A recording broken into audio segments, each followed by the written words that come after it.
자, 이번 시간에는 우리 빅데이터 분석 기사 실기 파트 대비를 위한 예상 문제를 확인하는 시간을 갖도록 합니다. 자, 수업 시간에 다루지 않았던, 강의 시간에 다루지 않았던 포인트별로 해서 각 유형별로 확인하는 시간을 갖도록 합니다. 자, 첫 번째 작업형 제1유형이라고 할 수가 있고, 우리 굉장히 친숙한 데이터, MTCAS 데이터를 가지고 특정 열변수를 할 수 있는 Q색의 표준화를 시켜서, 즉 데이터 변환을 시켜서 각각의 변환 후에 최대 최소값의 차이의 절대값을 구하는 문제 구해보도록 합니다. 단 소수 두 번째 자리에서 반올림하는 형태로 할 수가 있고, 우리 일반적으로 제1유형의 경우에는 정수값을 출력하는 거예요. 하지만 소수 두 번째 자리에서 반올림 하시오라고 하는 거는 우리 3유형을 대비하는 연습이라고 생각하시면 되겠습니다. 자, 기본적으로 우리는 디플라이어를 라이브러리 하게 되고요. MTCAS 데이터를 불러오게 됩니다. 그래서 그림스 함수를 통해서 데이터 구조를 파악해 본다 할 수가 있고, 당연히 시험 보실 때, 응시하실 때 해당되는 Q색이란 열변수가 있는지 확인해 본다 할 수가 있겠습니다. 또한 해당되는 열변수 Q색의 서머리 함수를 통해서 해당되는 값들을 확인을 해 본다 할 수가 있겠습니다. 우리가 원하고자 하는 것은 표준화시키고 나서 최대값과 최소값의 차이의 절대값을 구하는 값이라고 할 수가 있겠습니다. 그러면 이와 같은 표준화 방법 아래서는 세 가지 경우 우리는 활용해 볼 수가 있습니다. 자, 우리가 지금 이번 강의는 R과 파이썬 똑같은 문제를 가지고 R 버전으로 접근하고 파이썬 버전으로 접근해서 각각 답안을 제출하는 형태 학습하게 되고, 이번 시간은 R 버전의 시간이라고 할 수가 있겠습니다. 자, 첫 번째는 캐럿 패키지를 이용해서 표준화하는 방법 확인을 해보도록 합니다. 자, 해당되는 표준화 방법은 크게 두 가지 함수로 구성이 되어 있습니다. 프리프로세스 함수와 프레딕트 함수를 통해서 데이터를 표준화 또는 정규화 시킬 수가 있어요. 우리 시험에서는 빅분기 7기에서 한번 민맥스 정규화가 한번 출제가 되었고, 자, 이번에는 표준화가 출제될 가능성이 높다라고 할 수가 있겠습니다. 그러면 MTCAS 데이터를 프리프로세스 함수 적용해서 DF에 저장하게 되고, 실제 프레딕트 함수를 통해서 데이터를 표준화 시켜서 저장하도록 합니다. 기본 디폴트가 표준화예요. 그래서 해당되는 ANS 값 확인해 보게 되면 각각 표준화되어 있다는 거 확인하게 됩니다. 즉 평균이 0인 거, 그죠? 해당되는 분사값도 1인 형태로 되어 있다는 거 확인해 볼 수가 있고요. 그림스 함수를 통해서 데이터 구조, 숫자가 바뀌어져 있고, 해당되는 Q색의 서머리 함수를 통해서 우리가 원하고자 하는 평균 0으로 되어 있고, 분산이 1로 되어 있는 표준화 변환 방법이 제대로 수행이 됐다 확인해 볼 수가 있습니다. 자, 해당되는 우리 클래스 함수를 통해서 확인해 보게 되고요. 해당되는 테이블 형태고, 각각의 값은 수치형으로 되어 있습니다. 자, 해당되는 대괄호 두 개를 통해서 우리는 각각 서머리 함수의 우리는 인덱싱, 위치값을 확인하게 되고요. 맥스는 6번째, 미는 첫 번째 위치하고 있는 값이죠. 각각 값들을 확인해 본다 할 수가 있겠습니다. 그 값들을 ANS1에 저장하게 되고, 최소값은 ANS2에 저장하게 되고, 우리는 그 값의 차이의 절대값, 그 다음에 소수 둘째 자리에서 반올림한다 했으니까 첫 번째 자리로 표현을 하게 되면 우리가 원하고자 하는 AN3 값을 구하게 되고, 이걸 프린트 함수를 통해서 최종 답안 4.7 제시하면 된다 할 수가 있겠습니다. 물론 제1유형은 정수형이라는 거 기억하시고요. 이와 같은 연습을 하는 건 제3유형이 중요하기 때문에 그래요. 여러분 소수점짜리 활용하는 거 다시 한번 확인 부탁드리도록 합니다. 자, 두 번째는 아래 스케일 함수를 통해서 표준화하는 방법이라고 할 수가 있습니다. 자, 객체 초기화하는 RM 리스트 LS 함수를 통해서 초기화하고요. 동일하게 MTCAS 데이터를 불러오게 되고, 자, 아래에서는 기본적인 스케일 함수를 통해서 표준화시킵니다. MTCAS 데이터를 표준화시키고 서머리 함수를 통해서 확인해 보도록 합니다. 그러면 Q색의 열변수 값들, 우리 앞에서 했던 캐럿 패키지를 이용했던 값과 동일한 값을 확인한다 할 수가 있고, 이 값은 형태가 매트릭스 형태입니다. 그래서 데이터 프레임 형태로 바꿔서 DF에 저장하게 되고, 분산값도 확인해 보게 됩니다. 그러면 앞에서 했던 캐럿 패키지를 이용했을 값과 서머리 함수 값, 아래 값은 스케일 함수를 이용한 값이라고 할 수가 있겠죠. 자, 위에 것이 스케일 함수를 이용한 값, 밑에는 캐럿 패키지를 이용한 값이잖아요. 한번 캐럿 패키지 이용했던 거 다시 한번 확인을 해보도록 합니다. 자, 이렇게 부연하게 주게 되고요. 자, 해당되는 값들 서머리 함수를 통해서 우리 위에 스케일 함수와 값 서로 같아 있음을 확인하게 돼요. 그죠? 그래서 스케일 함수를 이용하든 또는 캐럿 패키지 위에 프리프로세스와 프레딕트 함수를 이용하든 그 결과 값은 동일하다 할 수가 있겠습니다. 자, 세 번째 우리 표준화 방법 말 그대로 수식을 만들어서 하나의 실행하는 방법이라고 할 수가 있고, 엠티카스 데이터 불러와서 우리는 표준화 시킬 때 뭐가 필요해요? 기초통계랑 평균과 표준 편차가 필요하죠. 그래서 민값과 우리는 표준 편차를 구하게 되고요. 그 값들을 우리는 표준 편차로 나눠지게 됩니다. 각각의 관측치 Q색 빼기 평균을 한 분자값으로요. 그걸 DF에 저장하게 되고, 그걸 서머리 함수를 돌리게 되면 역시 동일한 세 개의 값은 서로 서머리 함수가 동일함을 확인할 수가 있습니다. 자, 어떤 것을 이용하든 여러분이 쉬운 방법 선택해 줄 필요가 있겠죠. 하지만 나올 가능성이 상당히 높습니다. 왜? 표준화 방법은 일반적으로 모든 데이터 변환을 할 때 가장 기본적인 거예요. 우리 시험과 유사한 사회조사 분석사 1급 시험에서도 표준화 방법 여러 번 출제가 됐다 할 수가 있겠습니다. 자, 이 점 강조합니다. 물론 해당되는 표준화를 시켜서 뭐 특정 레코드 수를 구할 수도 있어요. 물론 dplyr의 필터 함수를 이용해서 여러분 여러 번 연습을 하셨을 거라 생각이 듭니다. 자, 우리 작업형 1 유형 두 번째 문제 접해보도록 합니다. 자, 두 번째 문제는 우리 루시에 패키지에 관련된 활용성이라고 할 수가 있겠습니다. 자, 루시에 패키지는 wide로 된 열변수 값을 long 한 개의 열변수로 바꿔주는, 즉 재구조화하는 패키지 멜트를 특징을 갖고 있다라고 할 수가 있겠습니다. 그래서 쉽게 데이터 분석하기 용이하게 하고 시각화도 편하게 할 수 있는 거 바로 루시에 패키지라고 할 수가 있겠습니다. 자, 해당되는 패키지 라이브러리 하게 되고요. 우리가 원하고자 하는 건 CRL이 4이고 기하가 4인 그때 MPG의 평균값을 구하고 싶은 거예요. 그런데 소점 자리를 반올림해서 결과를 정수로만 출력해달라고 했기 때문에 우린 기준열이 CYL과 기여라는 열변수 값이고 이걸 매트 함수를 통해서 몰튼 카스라는 객체 이름으로 저장을 하게 되고 확인하게 되면 자, 모든 기준열에 해당되는 CYL과 기여 열변수를 기준으로 해서 value가 value라는 걸로 열변수가 만들어지게 되고 valuable 안에 모든 열변수들이 그 다음에 value에 해당되는 값으로 구성된 형태가 바로 멜트의 역할이라고 할 수가 있겠습니다. 자, 해당되는 값들 우리 dcast 이용해서 요약해 볼 수가 있는데요. 지금 R 버전 상태가 루시 앱에 문제가 있다 보니까 자, 이번에는 멜트만 만들어주고 필터 함수를 통해서 간단하게 해당되는 MPG의 평균값을 구해보도록 합니다. 그럼 여러분 dply R의 필터와 summarize 조합을 통해서 쉽게 구할 수가 있어요. 자, CYL이 4고 기하가 4고 variable이 MPG인 % 교집합 기호를 이용해서 필터 해주고요. 그 값을 summarize, 즉 그때 남는 건 MPG밖에 안 남으니까 하게 되면 우리가 원하고자 하는 MPG의 평균값을 구할 수가 있겠죠. 자, 이 값을 우리 DF에 저장하게 되고요. 해당되는 값들 라운드 함수를 통해서 이 값 구하게 되면 정수값 출력된다 할 수가 있겠습니다. 자, R과 파이썬 다른 점 중에 하나가 출력할 때 R에서는 이렇게 우리 대괄호 1번 위치값이 출력이 되고 이거는 전혀 감점 기준 대상이 아니라고도 가이드에서 밝혀주고 있습니다. 여러분 걱정할 필요는 없으시죠. 자, 세 번째는 레이커스 데이터셋입니다. 우리 레이커스 데이터셋 중에서 여러분 관심 있게 봐야 할 것은 바로 시계열 데이터를 관리하게 되는 루브리 데이트 패키지라고 할 수가 있겠습니다. 자, 파이썬은 우리 판다스의 데이터 타임이라는 함수가 있죠. 하지만 R에는 루브리 패키지를 통해서 다양한 시계열 데이터를 처리한다 할 수가 있고 해당되는 우리 루브리 데이트와 우리 dplyr 패키지의 조합의 문제라고 생각하시면 되겠습니다. 당연히 루브리 데이트 라이브러리에서 갖고 오게 되고요. dplyr도 우리 로드하도록 합니다. 해당되는 데이터 레이커스 데이터라고 할 수가 있고 그림스 함수를 통해서 우리 데이터 구조를 파악해 본다 할 수가 있겠습니다. 자, 이와 같은 레이커스 데이터를 통해서 우리는 루브리 데이터를 이용할 수가 있는데요. 보시면 해당되는 데이터 약간 좀 글꼴을 크게 하다 보니까 약간 가독성이 떨어진다는 점 여러분 양해 부탁드리도록 합니다.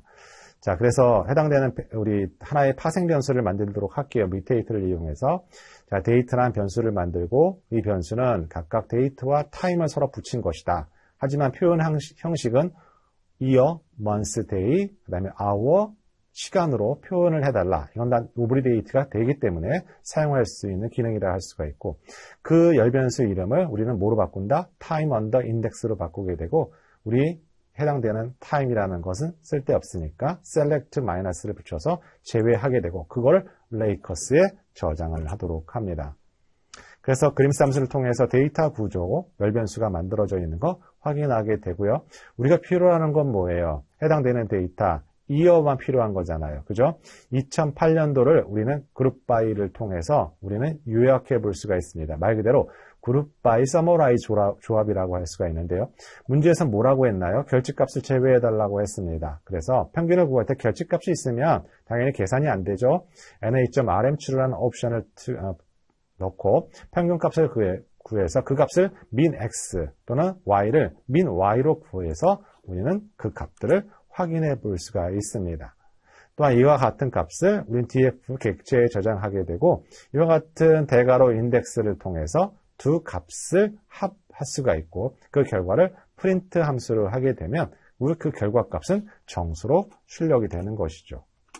자, 이렇게 답안을 제출해 주시면 된다 할 수가 있겠습니다. 또 하나 우리 맨 마지막의 문제는 아니지만요. 우리 일반적으로 결집값 처리와 관련된 팁이라고 할 수가 있겠습니다. 자, 결집값은 NA가 아니면 is나 함수로 여러분 해당되는 것들 사용을 하게 되면 인지를 못하게 되죠.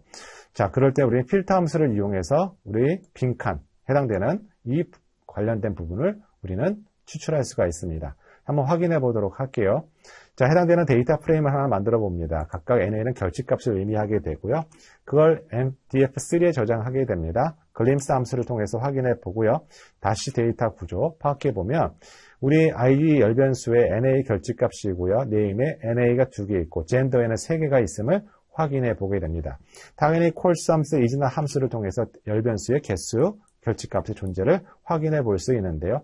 만약에 이와 같은 결집값만 따로 이렇게 빈값으로 만들게 되고 확인을 하게 되면 이렇게 블랭크, 결집 빈값으로 만들어지게 되죠.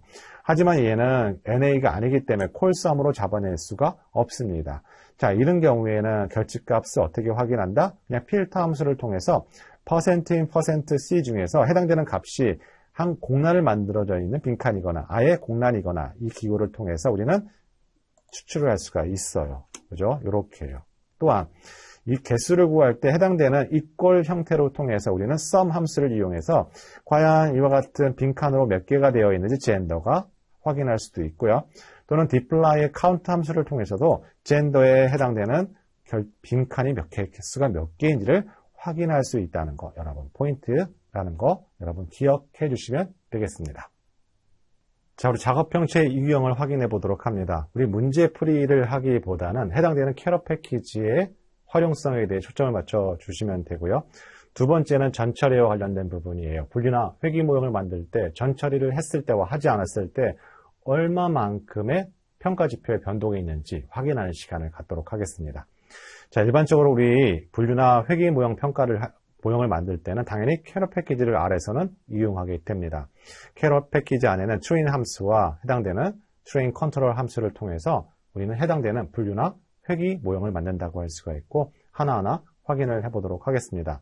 기본적인 데이터는 우리 URL 데이터를 이용해서 갖고 오게 되고요. 그 데이터를 DF에 저장을 하도록 하겠습니다. 자, 데이터 글림스 함수를 통해서 우리 해당되는 데이터 구조를 파악하게 되고요. 해당되는 데이터 구조를 약간 가공하게 되는데요. Family Income, 이게 바로 타겟 변수라고 할 수가 있고 특정 기준값보다 크고 작고에 따라서 두 개의 카테고리, 팩터 데이터를 만들어서 분류 모형을 만든다라고 생각하시면 되겠습니다. 그래서 해당되는 데이터, df 데이터 저장했기 때문에 mutate 함수를 통해서 새로운 열변수, 타겟 변수라고 할 수 있는 income을 만들게 되고 그 분류 모형에서는 반드시 팩터로 타겟 변수를 만들어줘야 되는 거 캐럿 패키지의 특징입니다. 또 하나 특정 기준값을 위해서 임의로 만들었어요. 그래서 두 개의 카테고리 below와 above에 따라서 두 가지 카테고리를 구분하는 거 ACS 객체에 저장을 하게 되고 이 ACS의 타켓의 카운트를 보게 되면 이렇게 차이가 나는 말 그대로 불균형 데이터라고 할 수가 있겠습니다. 하지만 이 시간에는 불균형 데이터에 관련한 부분이 아니고 해당되는 데이터에 관련해서 캐럿과 전처리의 포인트가 있는 강의라고 할 수가 있는데요. 우리 콜썸스 is나 함수를 통해서 결집값들 개수를 파악해 보고요. 일단 데이터에는 결집값이 존재하지 않습니다. 자, 캐럿 패키지는 포뮬러를 만들어서 실제 적용할 수가 있고 우리 인컴 타겟 변수고 나머지는 말 그대로 투입되는 독립 변수라고 할 수가 있겠습니다. 그걸 ACE 포뮬러라고 객체에 저장을 하도록 합니다. 자, 일반적으로 우리는 train control 함수로 인해서 그 함수를 각각 파라미터를 전송한다 할 수가 있고, 일반적으로 우리 메서드 CV 교차 검증을 하게 되고, 그것도 넘버 5라고 하는 것은 K폴드에서 5폴드라는 걸 의미한다 할 수가 있겠습니다. 또 하나 우리 분류 모형 같은 경우에는 당연히 to class summary 옵션을 부여해 줘야 되고요. 만약에 평가 지표가 ROC가 되면 확률 값이 필요하잖아요. 그래서 close props true를 옵션을 설정을 해야지만 여러분이 원하고자 하는 값을 출력한다 할 수가 있겠습니다. 자, 기본적으로 우리 여러분 반복 재현하기 위해서 setsid 난수 초기 함수를 부여하게 되고요. 여러분이 기억할 포인트가 하나 있습니다. 우리는 분류 모형과 회귀 모형 두 개 다 적용하게 될 최소한 두 개의 복수의 알고리즘을 알고 가야만 하고요. 경우에 따라서 우리 빅데이터 분석기사 실기 클라우드 환경에서 특정 알고리즘이 작동이 항상 된다는 가정할 수가 없습니다. 또한 1분 코딩이 넘어갈 수 있다는 것도 항상 리스크를 감안하고 그걸 대비할 수 있는 차선의 간단한 로직이 필요한데 그 알고리즘 저는 KNN이라고 할 수가 있겠습니다. 가장 코딩이 단순하고 그 해당되는 시험 주간에서 요구하는 그만큼 평가 지표를 충분하게 여러분 충족할 수 있는 알고리즘이 바로 KN 알고리즘이라고 할 수가 있겠습니다. 이 점 강조해서 말씀드리도록 할게요. 하지만 이 트레인 함수에서는 전처리를 작업하지 않습니다. 그러면 전처리 하기 전과 하기 후에 얼마만큼의 평가 성능 차이가 나는지 확인을 해보도록 할게요. 자, 해당되는 것들 우리 실행해서 툰이라는 객체에 저장을 하게 됩니다. 자, 제가 일반적인 여러 PC에서 수행해 봤을 때 일반적인 와이파이 상태에서 이와 같은 KNN 알고리즘 소요 시간이 28초 내외 걸린다 할 수가 있고 우리 시험에서 이 작업 유형 같은 경우에 1분 미만으로 해야지 1분이 초과하게 되면 감점 및 0점 처리가 될 수 있다는 점 여러분 꼭 유념하고 기억해야 할 포인트입니다. 자, 다시 한번 확인 부탁드리도록 할게요. 자, 정확하게 한 20초 좀 남짓 걸린 것 같습니다. 제가 초시계를 확인해 보니까요. 자, 해당되는 결과값, 우리 평가 지표 값은 result를 통해서 확인하게 되는데요. 자, K가, 자, 이웃근접이 5, 7, 9일 때, 이게 점점 많다는 건 복잡함을 의미하게 되고요. 자, 해당되는 9가 가장 큰 ROC 측면에서는 큰 값, 성능 높은 값을 갖고 있음을 확인해 봅니다. 자, 그러면 해당되는 우리 프리프로세스 함수를 통해서 박스콕스와 센터와 스케일 전 처리를 했을 때 똑같은 값 2에 저장하게 되고 과연 이와 같은 ROC의 변화가 얼마만큼 생겼는지 확인을 해보도록 하겠습니다. 조금 시간이 더 걸리겠죠. 하지만 제가 강조 싶은 것은 해당되는 전처리 작업만 원활하게 수행을 하더라도 여러분이 파라미터, 하이퍼 파라미터 최적화시킬 수 있는 시간보다 간단하게 전처리를 해서 1분 안에 코딩 결과를 출력하는 시험이 빅데이터 분석기사 실기 시험이라는 거 여러분 꼭 기억하셔야만 된다는 거 그 부분 때문에 이와 같은 R 스튜디오에서 시행을 하고 있습니다. 자, 구동이 끝났고요.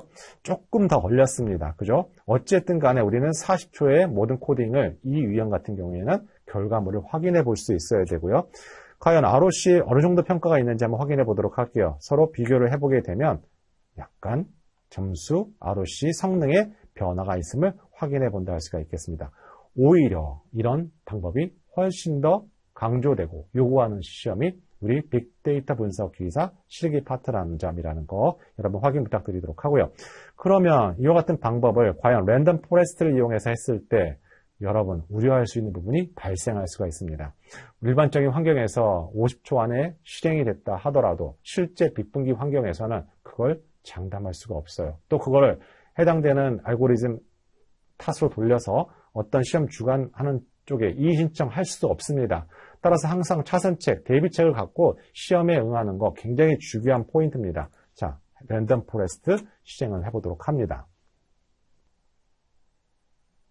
자, 생각보다 시간이 좀 많이 걸렸네요. 해당되는 우리 ROC 평가 지표 확인해 보도록 합니다. 앞에서 언급했던 KNN보다는 훨씬 더 높은 평가 ROC 성능을 보여주고 있게 되고요. 해당되는 테스트 데이터도 UR에 있는 통해서 데이터를 불러와서 우리 ACE 뉴스로 저장하도록 합니다.